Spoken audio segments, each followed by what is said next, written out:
Hello मेरे योद्धाओं, आप सभी का हमारे YouTube channel Rudra nursing express में हार्दिक स्वागत है। आज का हमारे इम्पोर्टेंट टॉपिक ओबीसी में आज हम लोग एक टॉपिक प्रेगनेंसी के बारे में डिस्कशन करेंगे।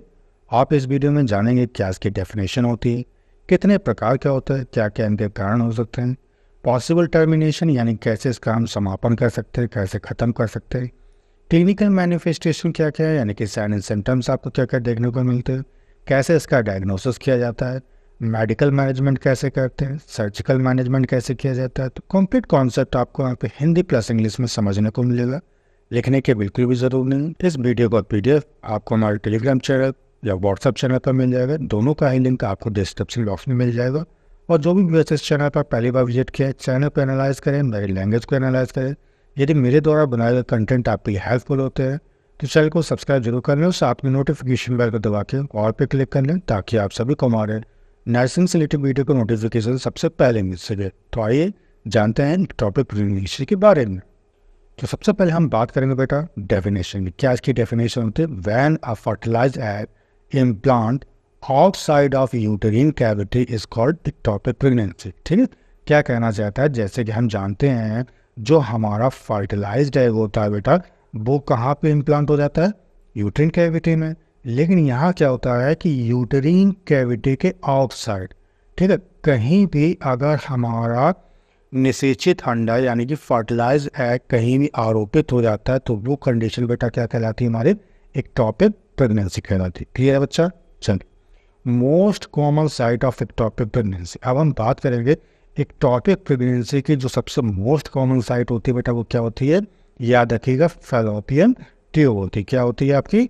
याद रखिएगा, फैलोपियन ट्यूब होगी। ठीक, इसी को हम क्या कहेंगे? ट्यूबल प्रेगनेंसी कहते हैं। क्लियर है? चलिए, वहीं बात कर लेते हैं रेयर साइट की, यानी कि बहुत ही कम आपको जो इक्टोपिक प्रेगनेंसी देखने को मिलेगा वो कौन सी साइट है?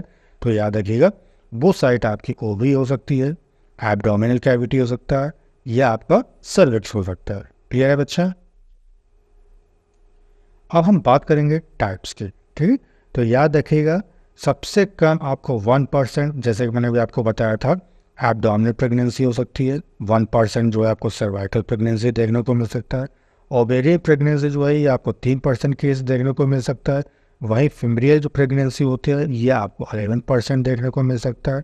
ठीक है, एम्पुलरी प्रेगनेंसी जो है आपको 70% सबसे ज़्यादा देखने को यही मिलेगा। ठीक है, दूसरा जो है 12% होता है, ये आपका इस्चेमिक प्रेगनेंसी कहलाता है। ठीक है, यानी कि आपको जो है केवल 12% केसेस देखने को मिलेंगे इस्चेमिक प्रेगनेंसी के। राइट, चलिए, वहीं बात करते हैं इंटरस्टिशियल प्रेगनेंसी, ये आपको जो है 2 से 3% आपको देखने को मिलेगा। क्लियर है बच्चा? चलिए, याद रखेंगे, इंपॉर्टेंट पॉइंट है, इंटरस्टिशियल जो प्रेगनेंसी होता है इसको हम इंट्राम्यूरल या कोरोनल प्रेगनेंसी के नाम से भी जानते हैं। क्लियर बच्चा? चलिए, अब हम बात करेंगे ट्यूबल एक्टोपिक प्रेगनेंसी के बारे में। ठीक है बेटा, तो इसकी डेफिनेशन क्या होती है? When the pregnancy occur in fallopian tube, जब प्रेगनेंसी या फर्टिलाइज्ड एग बेटा कहाँ पे आरोपित हो जाए, कहाँ इम्प्लांट हो जाए, फैलोपियन ट्यूब में हो जाए, तो उस कंडीशन को हम बेटा क्या कहेंगे? ट्यूबल प्रेगनेंसी कहते हैं। क्लियर है बच्चा? चल, बात करते हैं हम लोग कॉजेज़ के, क्या क्या कॉजेज़ हो सकते हैं। तो सबसे पहला हमारा सेल्फिंजाइटिस। इसको मतलब क्या होता है बेटा? It is inflammation of the fallopian tube. जब फैलोपियन ट्यूब में इन्फ्लामेशन आ जाती है तो बेटा ये कंडीशन क्या कहलाती है? आपकी सेल्फिंजाइटिस कहलाती है। ठीक है, किसके द्वारा होता है? तो याद रखिएगा, बैक्टीरियल इन्फेक्शन के द्वारा जो है आपको देखने को मिल सकता है। चलिए, अगला है हमारा पैल्विक इन्फ्लामेटरी डिजीज हो आपको किसी प्रकार की। ठीक है, याद रखिएगा, क्लेमाइडिया ट्रेकोमाइटिस इन्फेक्शन जो है सबसे मोस्ट कॉमन होता है, और ये जो है जनरली आपको यूट्रस, ठीक, आपका फैलोपियन ट्यूब हो गया, ओवरीज, यहाँ पे जो है आपको ये देखने को मिल सकता है। ठीक, नेक्स्ट क्या हमारा, कोई आपको सेक्सुअली ट्रांसमिटेड डिजीज़ हो, ठीक, कोई जो है फैलोपियन ट्यूब में सर्जरी हुई हो, ठीक है, एक प्रायर ट्यूबल प्रेगनेंसी, कभी पहले जो है आपको ट्यूबल प्रेगनेंसी हुई हो। ठीक है, दूसरा क्या हमारा अगला, कंजेनिटल मलफॉर्मेशन ऑफ फैलोपियन ट्यूब, यानी कि फैलोपियन ट्यूब में कोई जन्मजात विकृति, बचपन से ही आपको कोई जो है मलफॉर्मेशन हुआ हो, कोई विकृति हुई हो। ठीक, अगला क्या है, इंट्रा यूट्रिन डिवाइस का आप अगर यूज़ कर सकते हैं। ठीक है, तो उस कंडीशन में भी आपको एक टॉपिक प्रेगनेंसी देखने को मिल सकती है। क्लियर है? यदि महिला की एज जो है 35 ईयर से ज़्यादा हो तब आपको केस देखने को मिल सकता है। महिला हमारी स्मोकिंग करती हो, राइट। चलिए नेक्स्ट क्या है, treatment for infertility with IVF। ठीक है, यदि किसी महिला का ट्रीटमेंट हो रहा है, ठीक, ऐसी महिला जो इनफर्टिलिटी को फेस कर रही हैं, उनका IVF से इलाज चल रहा है, तो ऐसी महिला में भी हो सकता है। ठीक है, एंडोमेट्राइटिस, राइट। अब हम बात करेंगे पॉसिबल टर्मिनेशन और फैट ऑफ ट्यूबल प्रेगनेंसी, यानी कि किस प्रकार जो हम ट्यूबल प्रेगनेंसी का फैट कर सकते हैं, यानी कि अंत कर सकते हैं। ठीक, तो सबसे पहले हम बात करेंगे ट्यूबल एबॉर्शन का। ठीक है, तो tubal abortion is characterized by the extrusion of end product of conception implanted in the fallopian tube through the abdominal ostium into the peritoneal cavity। ठीक है बेटा, क्या कहना चाहता है, जो भी कॉन्सेप्शन का प्रोडक्ट होता है, जैसे आपका फीटस हो गया, प्लासेंटा मेम्ब्रेन हो गया, ठीक है, प्लासेंटा हो गया, तो ये जितना भी जो प्रोडक्ट होता है कॉन्सेप्शन का, ये बेटा कहाँ पे इम्प्लांट हो जाए, आपका फैलोपियन ट्यूब में। ठीक है, फैलोपियन ट्यूब में ये सारी चीज़ें हैं, वहाँ से क्या है, ये बाहर निकल जाए। ठीक है, किसके थ्रू, फैलोपियन ट्यूब के बाहर निकल जाए, और बेटा कहाँ पे आ जाए, पेरिटोनियल कैविटी में आ जाए। ठीक है, एब्डोमिनल ओस्टियम से होते हुए कहाँ पे आ जाए बेटा, पेरिटोनियल कैविटी में आ जाए, तो ये कंडीशन क्या कहलाती है, ट्यूबल एबॉर्शन। ठीक है, दूसरा क्या है, it can be either complete और इनकम्प्लीट। ये जो है कंप्लीट भी हो सकता है, इनकम्प्लीट भी हो सकता है, यानी कि जो भी कॉन्सेप्शन का प्रोडक्ट है वो पूर्ण रूप से जो है पेरिटोनियल कैविटी में आ जाए, या उसका थोड़ा बहुत हिस्सा आ जाए, तो वो कंडीशन क्या कहलाती है, इनकम्प्लीट कहलाती है। क्लियर है, चल। And may lead to severe bleeding, और इस केस में जो है आपको सीवियर ब्लीडिंग देखने को मिल सकती है। ठीक है, अगला क्या हमारा, ट्यूबल मोल। ठीक, तो embryo is surrounded by A blood clot, जैसे कि आप फिगर में भी समझ सकते हैं, यहाँ देखिए क्या है, ये हमारा एम्ब्रियो है बीच में, और ये जो है वो ब्लड क्लॉट के द्वारा चारों तरफ से घिर जाए।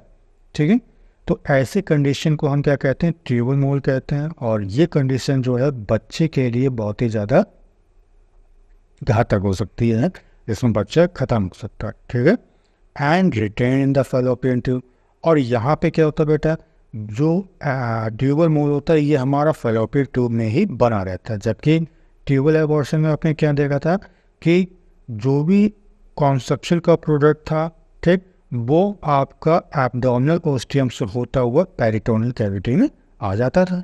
ठीक है, लेकिन यहाँ पे जो है वहीं का वहीं बना रहेगा। क्लियर है बच्चा, बात करते हैं ट्यूबल रप्चर की। ठीक, यानी कि रप्चर का मतलब बेटा क्या होता है, फट जाना। तो implantation of embryo occurs in isthmus of fallopian tube, यानी कि फैलोपियन ट्यूब के स्टमस पार्ट में अगर एम्ब्रियो का इम्प्लांटेशन हो जाए, ठीक, आरोपित हो जाए वहाँ पे, रप्चर में अकर इन द एंटी मिसेंट्रिक बॉर्डर, ठीक है, ऑफ द ट्यूब। याद रखिएगा यहाँ पे जो रप्चर होती है, ठीक है, तो फटने का सबसे ज़्यादा डर रहता है, वो कहाँ पे आपको देखने को मिलेगा, जो हमारे फैलोपियन ट्यूब की एंटी मिसेंट्रिक बॉर्डर जो होगा। ठीक है बच्चा, एंटी मिसेंट्रिक जो बॉर्डर होता है, याद रखिएगा ये थिनर होगी, बहुत ही पतली होती है, लेस वेस्कुलर होती है, यानी कि यहाँ आपको बहुत ही कम ब्लड वेसल्स देखने को मिलेंगे। ठीक, it is located opposite the mesenteric border. ठीक है, ये जो मिसेंट्रिक बॉर्डर होता है जस्ट उसके अपोजिट जो है आपको एंटी मिसेंट्रिक बॉर्डर देखने को मिलेगा। ठीक, या इसको हम ऐसे ही कर सकते हैं, form near the fimbriae. Fimbriae क्या होता है बेटा, जो ये झालरदार आप स्ट्रक्चर देख रहे हैं, ठीक है, फिंगर लाइक स्ट्रक्चर्स को हम क्या कहते हैं, फिम्बरी कहते हैं। तो ये फिम्बरी के पास में आपको एंटी मिसेंट्रिक बॉर्डर देखने को मिलेगा। ठीक, अगला क्या पॉइंट हमारा, एंटी मिसेंट्रिक जो बॉर्डर होता है, याद रखिएगा, usually profuse bleeding occurs intra peritoneal haemorrhage. ठीक है, यहाँ पे जो है आपको बेटा क्या, प्रोफ्यूज ब्लीडिंग देखने को मिलेगा, यानी कि बहुत ज़्यादा जो है सीवियर ब्लीडिंग यहाँ पे होती है। क्लियर है, चल। नेक्स्ट पॉइंट हमारा, एक रप्चर अकर इन मिसेंट्रिक बॉर्डर। ठीक है, अगर यहाँ पे जो रप्चर है, ठीक है, जो भी हमारा कॉन्सेप्शन का प्रोडक्ट है वो फट के बाहर निकल रहा है, कहाँ पे बेटा, मिसेंट्रिक बॉर्डर। ठीक है, तो मिसेंट्रिक बॉर्डर कैसा होता है, थिक होता है, हाईली वेस्कुलर होता है, जस्ट एकदम अपोजिट होता है एंटी मिसेंट्रिक बॉर्डर। ठीक है, and A fold in the peritoneum, और ये बेटा जो है पेरिटोनियम में फोल्ड रहता है, and support the intestines and other abdominal organ, और जो आपके इंटेस्टाइन होता है, एब्डोमिनल ऑर्गन्स होते हैं, उनको ये क्या करता है, सपोर्ट करेगा। कौन करेगा बेटा, मेसेंट्रिक बॉर्डर करेगा। ठीक है, तो इतना तो हमने जान लिया कि मेसेंट्रिक बॉर्डर क्या होता है। ठीक, ऑफ द ट्यूब, यानी जो ट्यूब का मेसेंट्रिक बॉर्डर होता है वहाँ पे जो है रप्चर होने का खतरा ज़्यादा होता है। Usually a broad ligament haematoma will occur, यहाँ पे जो है आपके ब्रॉड जो लिगामेंट होता है, ठीक, ब्रॉड लिगामेंट में आपको हीमेटोमा देखने को मिल सकता है। क्लियर है। चलिए बात करते हैं हम लोग साइन एंड सिम्टम्स के, क्या क्या आपको साइन एंड सिम्टम्स देखने को मिल सकते हैं। तो सबसे पहला pain in the lower back, ठीक है, निचले कमर पर आपको दर्द हो सकता है। ठीक, शोल्डर्स में आपको दर्द हो सकता है। ठीक है, डिजीनेस या फेंटिंग, डिजीनेस का मतलब बेटा क्या होता है, चक्कर आ सकते हैं, फेंटिंग बेहोशी हो सकती है। क्लियर है। चलिए अगला क्या है, सडन सीवियर एब्डोमिनल और पेल्विक पेन। ठीक है, यहाँ पे जो है आपको एब्डोमिनल या पेल्विक पेन देखने को मिल सकता है, जो कि अचानक हो सकता है और बहुत तेज देखने को मिलेगा। ठीक है, नेक्स्ट क्या हमारा, heavy vaginal bleeding which leads to shock. यहाँ बहुत ज़्यादा वेजाइनल ब्लीडिंग हो जाती है बेटा, जिसके फलस्वरूप क्या पेशेंट जो है शॉक में जा सकता है। शॉक क्या कंडीशन होती है, जब हमारे जो ऑर्गन्स होते हैं, जो सेल एंड टिश्यूज होते हैं, जब उनको ब्लड सप्लाई और न्यूट्रिशन नहीं मिल पाता बेटा, तो वो कंडीशन क्या कहलाती है, हमारी शॉक कंडीशन कहलाती है। क्लियर है। चलो नोट में क्या बेटा इंपॉर्टेंट पॉइंट है, फीचर्स ऑफ शॉक।